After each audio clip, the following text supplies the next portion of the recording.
Welcome back, everyone, and thanks for joining us for a conversation about the road to leadership, leader development, and leading from any level.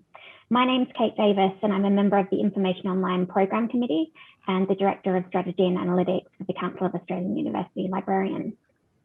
Before we begin, I'd like to add my acknowledgements to the traditional families of the Yugambeh region of Southeast Queensland, the land I live on and work on and where I was raised. And I pay my respects to elders past, present, and emerging. I'm delighted to facilitate this conversation this afternoon between a group of leaders who've walked a variety of different career pathways with broad experience across the library and information sector and beyond. Last week, I asked on Twitter for questions people would like to pose to the panel, so I'll be drawing on those questions in our conversation today. You're also very welcome to use the Ask a Question button to pose a question as we go through the session. We'll get through as many of those questions as we can. Since this is a conversation about personal experiences, I'm going to invite each of our panelists to introduce themselves. So Liz, would you mind getting us started by telling us about your background and career journey and what it means to you to be a leader? Yeah, thanks, Kate. I'll start by saying I'm not a librarian. My background is not in library and information services. My background is sport. And early on, I had my whole career worked out. I did a degree in modern languages, and from there I was going to go into law, or perhaps, and I was in Montreal at the time, perhaps a degree in library and information sciences, as it was called then. My other option was interpreting. I did none of them and ended up as a national coach. I coached and managed national and international diving teams at all levels, right through up to World Championships and Olympic Games, and did that for probably 15 years, so nothing to do with what I'm now doing. I guess that's something that we'll probably touch on later on, but for me it's about taking opportunities, and no matter what you map out for yourself, being open to trying other things. As I said, my background is sport. After being a national coach, a Canadian national coach for 10 years, I am Australian. I was born in Launceston, Tasmania. I moved back to Tasmania to run the Tasmanian Institute of Sport. And I was there in that role for 14 years, very much engrossed in what I was doing. But I always felt that I was being tarred with a sport brush, and I felt that I had generic skills that would give me the ability to lead any team in anything beyond that. I was given a few opportunities, and I guess my career from there has, it's been in the state government in senior roles, and it spanned everything from sport and recreation to the arts and culture, hospitality, economic development, business development, property development, and finally I've found myself at Libraries Tasmania. I've been here for 4 years and I absolutely love it. The passion, the commitment, the deep knowledge of the Libraries Tasmania staff, but also staff in the sector, is something that really speaks to me. And I do have to laugh because when I told my father I was interested in library and information science very early on, and when I was considering what to do after I got my undergraduate degree, he poo-pooed the idea and told me that I could do something better. So it was nice to be able to turn around and say, well, I did do something better. I came back to it. For me, that experience and also my view on leadership is that it's not about being an expert. I don't think it's the technical knowledge that actually puts you in a leadership role. It's having the right skills. It's having the confidence, backing yourself to put your hand up when opportunities arise, and having the backing of others. And I think it's the backing of others that gives you that confidence and the ability to put your hand up. So mentors, third-party champions, whatever they might be, I think is a critical part of that. And I think as leaders, we should take some responsibility for giving back and doing the same thing. Another part of that was important for me on my leadership journey was that I needed to learn about myself, because if I couldn't even understand why I was making decisions and what motivated me, then it was very hard for me to understand other people. And I had to take on board those lessons. some of those things might come out in further discussions, but some of the things that really stuck with me, even from my years of coaching, was it's great to be liked, but it's far more important to be respected. That you need to take people along with you on the journey, that you need to take responsibility for your own actions. And something that is very dear to my heart is that you should never underestimate the power of the mind and positive thinking, as maybe wanky as that sounds. I also touched on learning about myself. An important step for me in that it was building my own emotional intelligence, so that then, as I said before, I could understand others, read a room, read underlying tensions that might be there, get to know what motivates people and what makes them tick, so that you treat each individual as an individual. And I'll give you one example. I was originally, and maybe it was my elite sport background, I was a control freak. I wanted everything to be perfect and I didn't think anyone could do it better than me, so I found it really difficult to delegate. If someone asked me what motivated me back then, I would have said it was just simply winning. My family hated playing card games with me because I didn't like it when I didn't win. But what I realised the more I learned about myself was that my real motivation wasn't winning. It was actually about achieving results and making a real difference, and doing that through the power of other people. And that's not something that you can just come up with off the top of your head. It takes a lot of in-depth thought and consideration, and I do think that's a really important part of what we do as leaders is understand what gets us going and what motivates us in terms of our leadership before we can actually understand other people. Thanks, Kate. Thanks, Liz. I'll throw to Trish. Trish is the Director of Policy and Education at ALIA, and she's going to share a bit about her leadership journey. So thank you, Kate. Thank you, Liz. And it's wonderful to be speaking to you all today. I'm based on the lands of the Ngunnawal and the Ngambri people, and I pay my respects to their elders and extend that respect to any Aboriginal and Torres Strait Islander people who are joining us today. I really liked the title of this panel, The Road to Leadership, that sort of conjured up these nice highways or maybe winding roads. And then I had a think about my background, and I thought, you know, if I wanted to describe that visually, it'd probably look more like a mutated game of Twister, where I'm sprawled around the place trying to work out whether I'm going to go right hand red or left foot yellow. If I was being really blunt, the last time, possibly quite similar to Liz, I actually had a career plan, would have been final year university when I was applying for graduate roles. And my career plan was simple. It was get a graduate position in a top tier law firm or the public service, work, become partner or debt sec, retire. Very simple. If you fast forward 2 years after that, I was on a Pacific island. I was on leave without pay from my part-time local wages job. So, bit of a twister game here. To set the scene sort of even more elaborately, I guess, imagine it is 4 in the morning. I am balancing my 2-month-old on my hip. She was the reason I was on leave without pay. We were running through to-do lists and calls as we were trying to work out whether we were going to survive for another hour. And the reason for this is that Tonga had just been hit by a magnitude 8 earthquake, which even for Tonga is fairly significant. I don't know if any of you have ever been to the main island of Tonga, Tonga Tapu, but it is flat like a pancake, which meant if we got a tsunami after this, there was nowhere to run. And there's quite an amazing moment of clarity when you're sitting there, basically facing death and wondering what to do. And as a general, I guess me being here is a bit of a spoiler alert. Turns out, no, of course we didn't die. Whole thing was a bit of a fizz. There was a half-a-foot tsunami. The only person who was injured in the entire affair was a tourist who got freaked out when the earthquake hit, jumped out of the window into the swimming pool. In typical Tongan fashion, there was no water in the swimming pool and he broke his leg. Sum total of the destruction. But the legacy it left on me was quite different. And I think if I had to say the biggest thing that ever really I took out of it was that in-depth feeling about how impermanent life is, and therefore the importance of being in the moment. which is not to say I don't like plans, because I love plans. Like, I love having an end goal and then working backwards and working forwards to work out how I'm going to get there.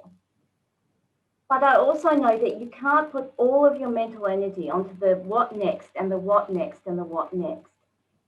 Some of that has to be, I'm here right now, and whatever I'm doing right now is the most important thing I can be doing. And because it is the most important thing that I can be doing, I will be doing it to the absolute best of my ability.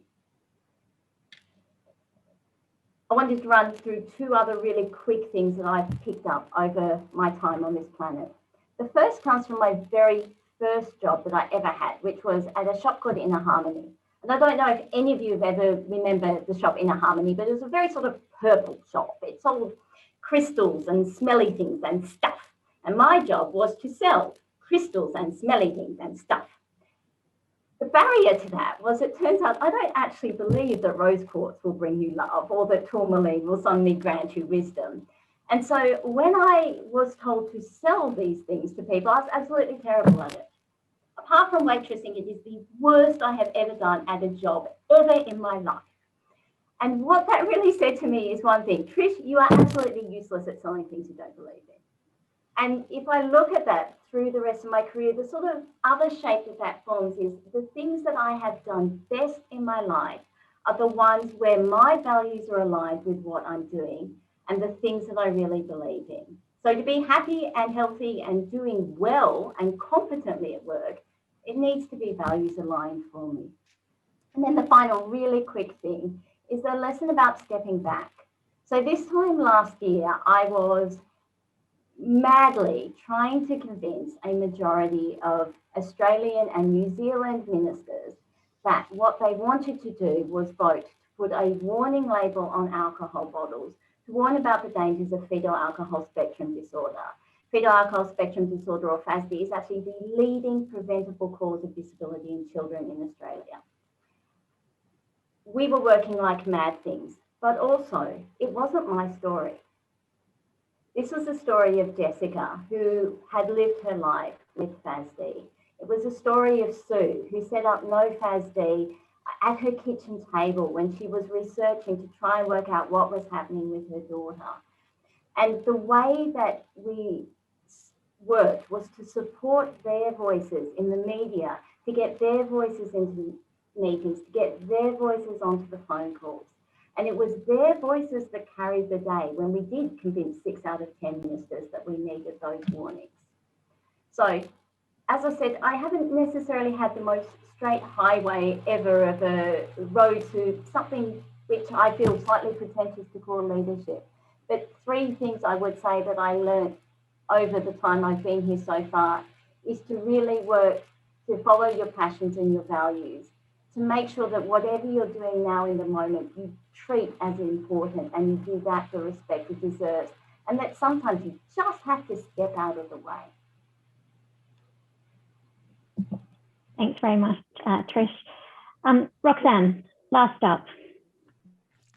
Oh, that's been awesome. It's been fantastic. So I think really the whole GLAM sector is one of the most exciting opportunities for us all to develop. And like Liz and Trish, I came in through a pathway that I possibly hadn't anticipated, despite the fact that I've been a librarian since dinosaurs roamed on the earth, or since the last millennium, as I tell people.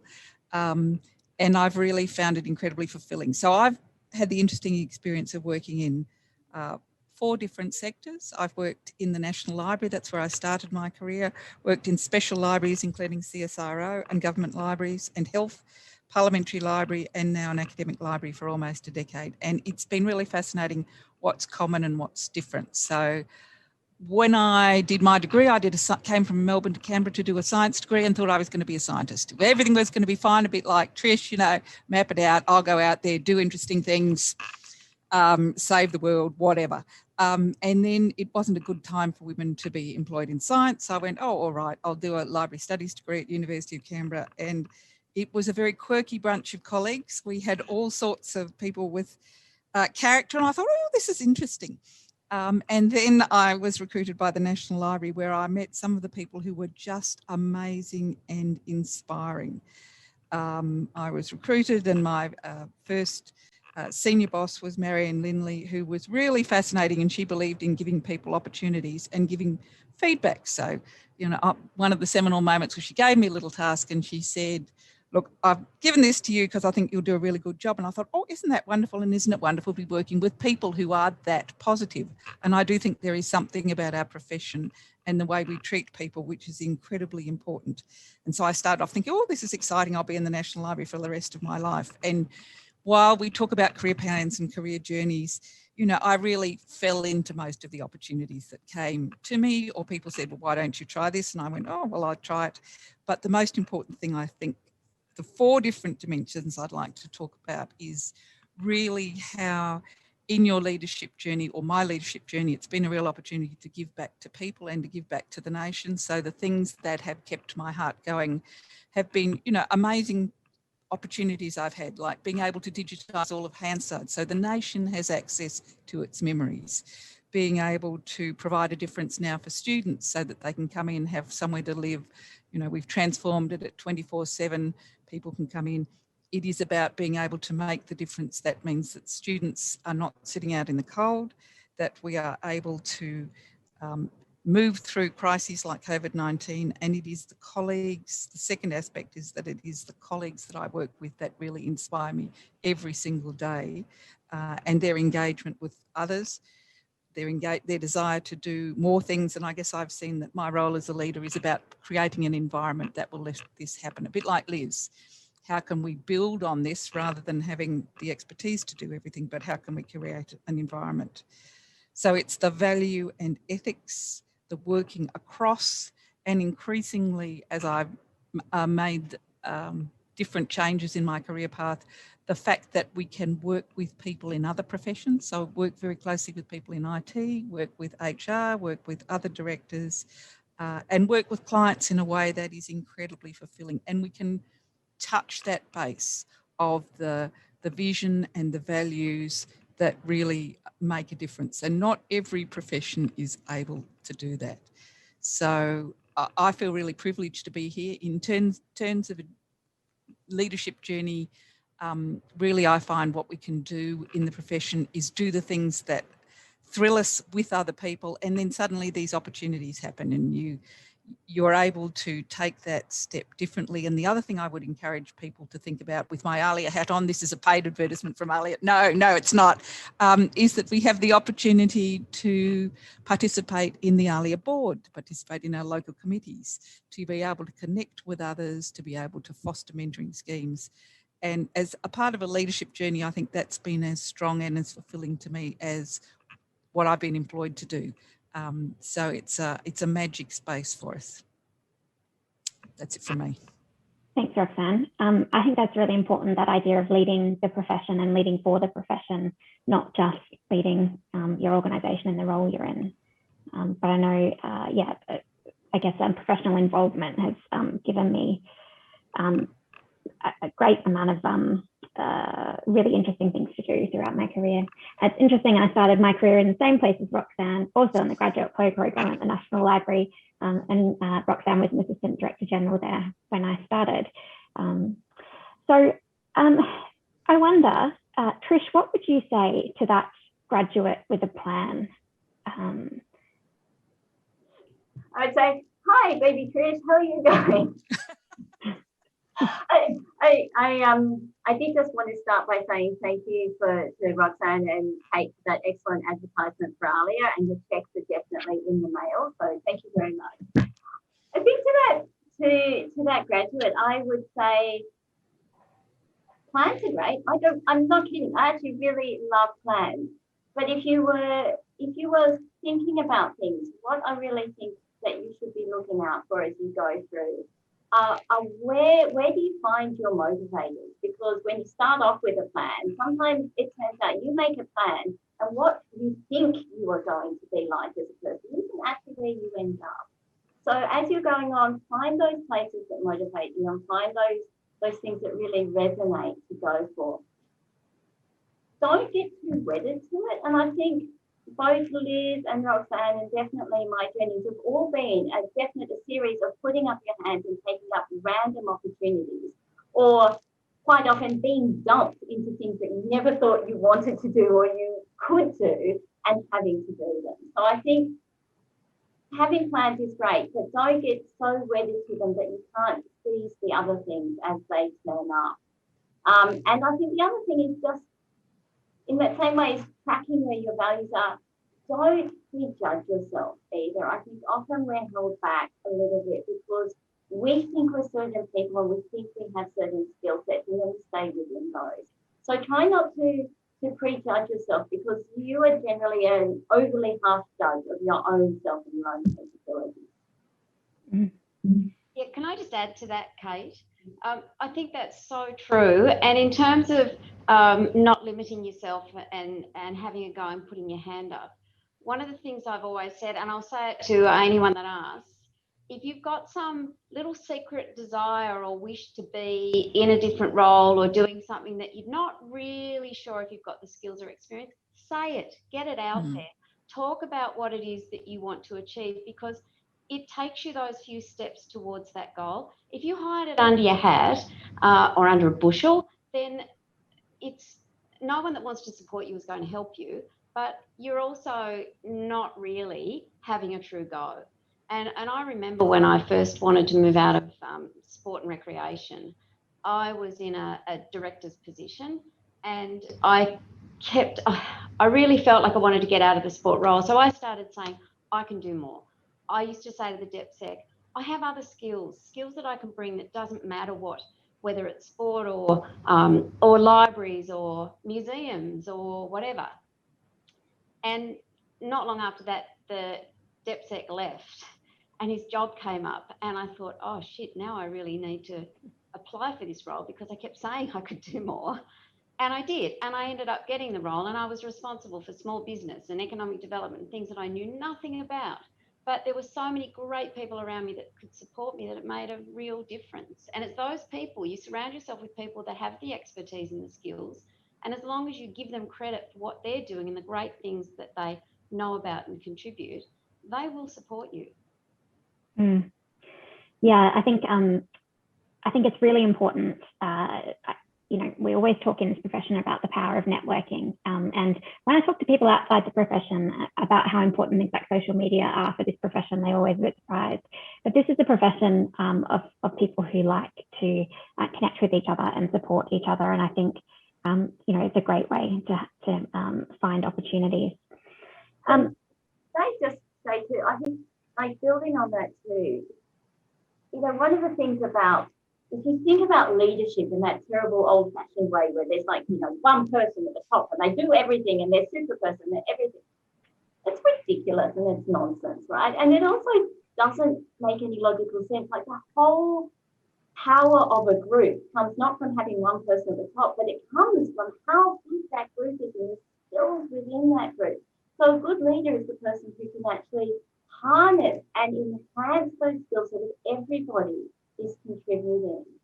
And when you talk about sort of this sector being excellent in networking, I think the other thing that I love about the mining information sector is that it's fantastic at helping. So if you go and ask for help, and sometimes asking for help seems scary, but if you ask for help, people will help you. People love to help other people. So I've always said, asking is one of the first and best things that you can do. And I owe everything that I know about libraries to incredibly kind people who have sat down and sometimes spent an entire week walking me through the intricacies of, for example, interlibrary loans. And at the same time as just going and asking, I think the other important thing though is to respect it when you have help. So acknowledge when you have help. If somebody spends the time to walk you through something and give you those experiences and give you that knowledge, and you can then go away and write it up and send them something formed that says, this is what I think it is, and this is where I think we can now help. Does this look good to you? But not just taking from people, but supporting them and acknowledging their help. Yeah, it's really important. Yep, so I just wanted to add something. I mean, I think the real comments so far have been a little bit, to quote Shakespeare, to thine own self be true. Neither a borrower nor a lender be. So do borrow and acknowledge, but there really has to be a resonance. And the other thing I just wanted to say is there will be times when all of us will have been in jobs where we thought this was going to be great and it'll turn out to be a really shitty time. I always remember when I was a sort of fairly young librarian, I'd done some really interesting things, had a lovely time, and I thought, oh, I'll put my hand up to be Secretary to Council and I will learn about policy and governance and I might become a policy person. Well, wasn't that a mistake? I saw lots of things happening and I guess I did learn a lot about leadership, but it was just not me. So, don't be afraid to fail. Don't be afraid to admit it. Don't be afraid to move on, because you have to, stretching yourself in that way is an opportunity to learn in a way that you wouldn't have otherwise. Absolutely. And I think the defining kind of characteristics of forming a career for me have been, I want to do interesting work and I want it to be challenging. And when you put those two things together, you often do fail. So it's good to be open to it. Yes, absolutely. So I wonder if we can turn our attention towards the next generation of leaders. We had a few questions around this theme that came in. We crowdsourced some questions. So one of the challenges of stepping up into a leadership role is the idea of experience. And we had a response along these lines on Twitter, where the sentiment was current leaders look around, they don't see the leadership skills or experience in the next generation, but how can the next generation possibly get that skills and experience until the current generation of leaders move on? How do we deal with this as a profession, and at an individual level? How do people get leadership experience when they're not in a leadership role? I'm happy to start and then we can just keep rolling. You don't have to be at the top of the tree to have leadership experience. We have so many people in the sector who show leadership on a daily basis, and they're in a broad range of roles. So there are other ways to use those leadership skills. It might be that there's a small project being run and you're part of the project team and you're actually leading a component of that, or you're leading in terms of the values and culture that the organisation is working to improve on, whatever it might be. So part of it is on the individual to look for ways to let that shine. Part of it is on the more senior people to recognise that and find other opportunities and push people, challenge them and support them. But it's not all about just making it a free ride. Some of it is about actually being challenged. My mentors did not just say, here it is, go Liz, you can fill this role. They often challenged me and caused me great heartache to find out more about myself. So part of it is that. And the other thing I say to people in this organisation, anywhere in the sector, sometimes you need to move out and move back in to really get to where you want to go. It's not necessarily a straight line from one position to another. And you sometimes you've got to move sideways. But when you move sideways, you pick up a whole new range of skills because you're dealing with different people, different issues, different challenges. So when you do come back into the sector or into the organisation you're in, you're actually a more rounded person with more to offer that some of those other people that you were a peer of don't have because they didn't do it.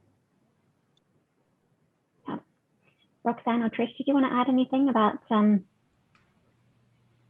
we grow that next generation?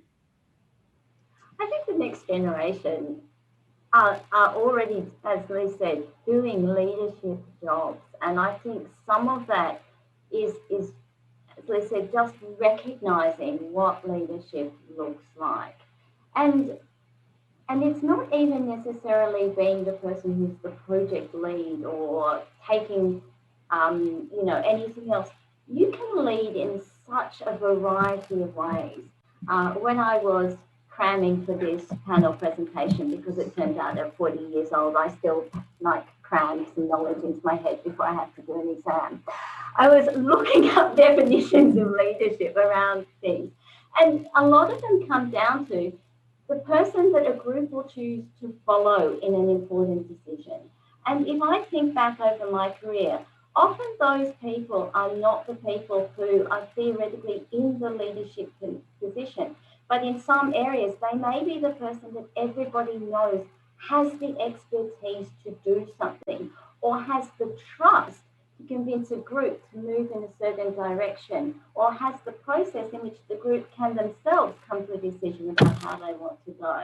So I just think it's really important to keep that notion of leadership really wide.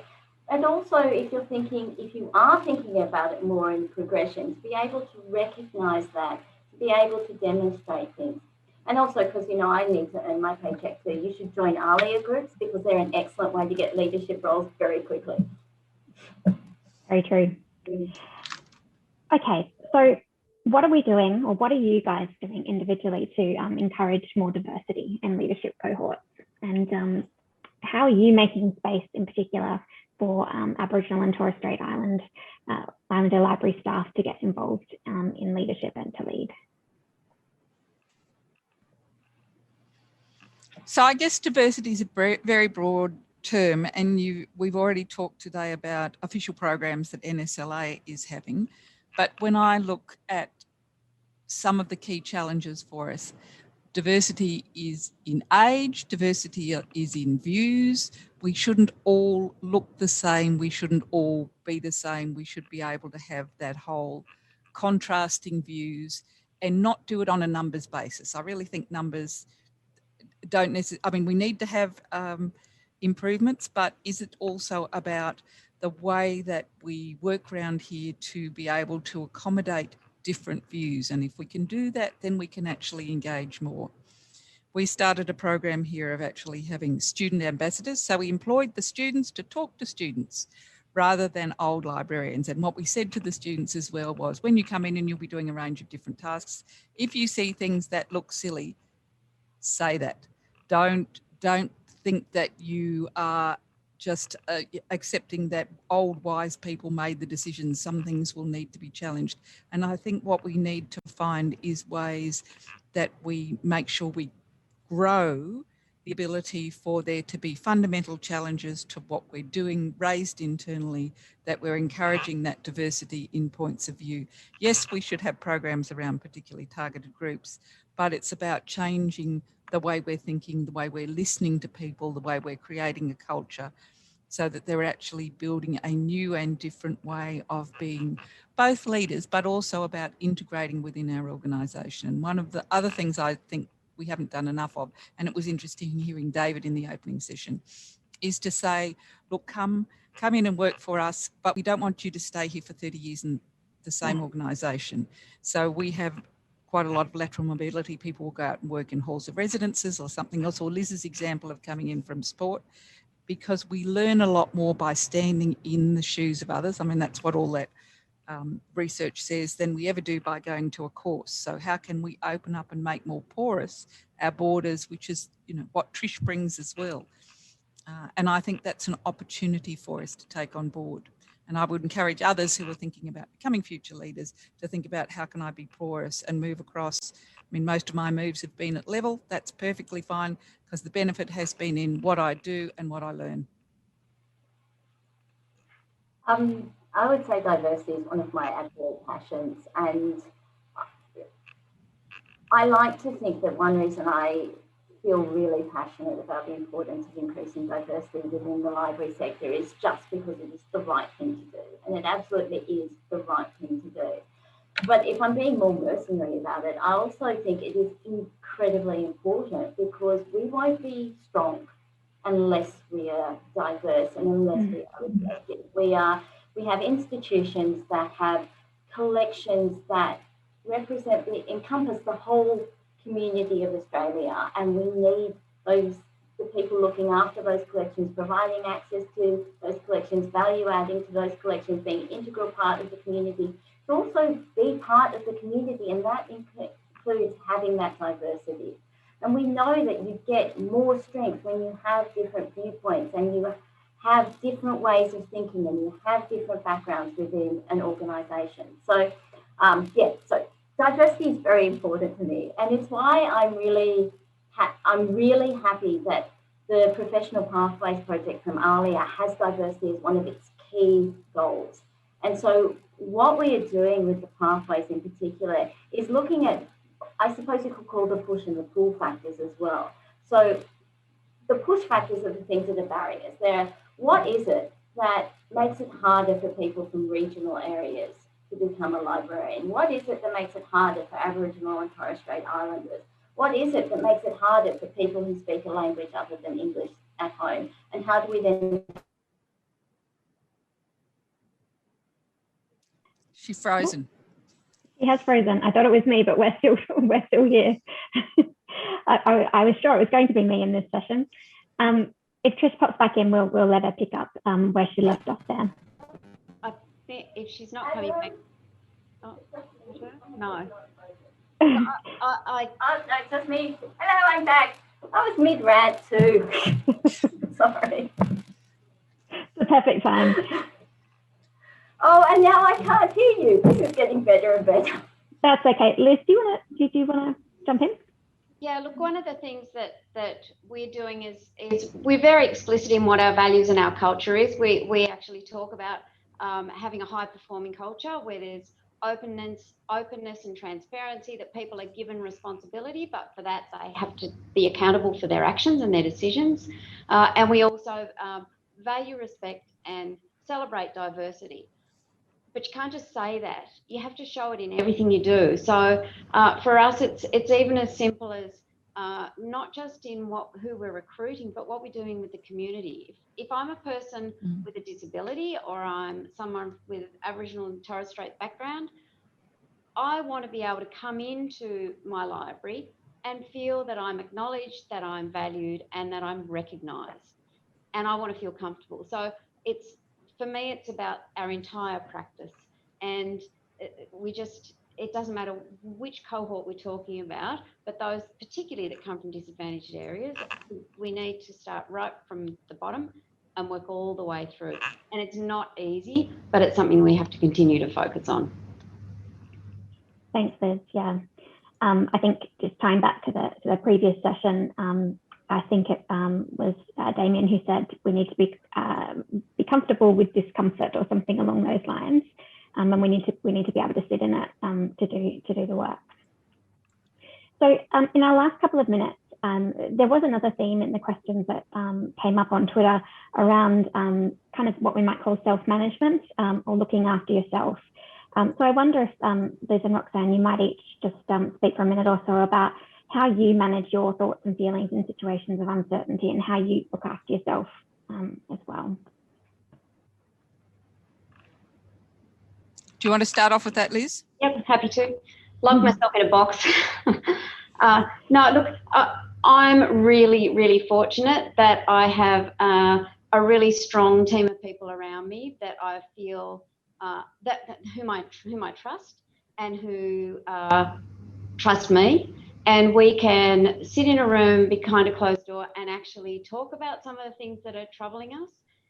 And that's only within my own organisation. But then I'm really fortunate that within NSLA, it was very, very clear in COVID, we can share some of the issues and challenges we're facing with our colleagues. And they might not have the solutions. They may do. They may be able to talk about things that they're doing, but they understand, they empathise, and they're there to give you genuine support. And I think that's really, really critical. It's lovely to go home and have a partner or someone at home that you can unburden to, but you don't want to be talking work all the time to them. To have that group of colleagues, I think, is really important. We run a leadership program here at Libraries Tasmania, and our most senior leaders, so the executives and then the next level down, which is about now probably 30 people, have gone through that program, and then we're rolling it out through the rest of the organisation. But as part of that, we have formed groups of what we call triads, so largely 3 people, sometimes it will be 4, who have a connection, that have that level of trust and confidence in one another, and they meet regularly to toss around some of the challenges that are facing them and just get some other views from unbiased and perhaps not quite so close to the issue people. Aside from that, you know, you've got to be able to switch off. So whether it's my books or my going to the gym or reading, I think that's another big part of it. And someone once said to me, being a leader can be really lonely. And so unless you're prepared to find that group of colleagues or people that you can share with, I think it would make it really tough. I think that's an excellent insight too that's come out of the pandemic, is that people are doing more of that, recognising that things are difficult and supporting each other. Well, we're out of time, so thank you very much, everyone, for your insights and sharing your experiences. I really appreciate it, and we will be back shortly with the next session.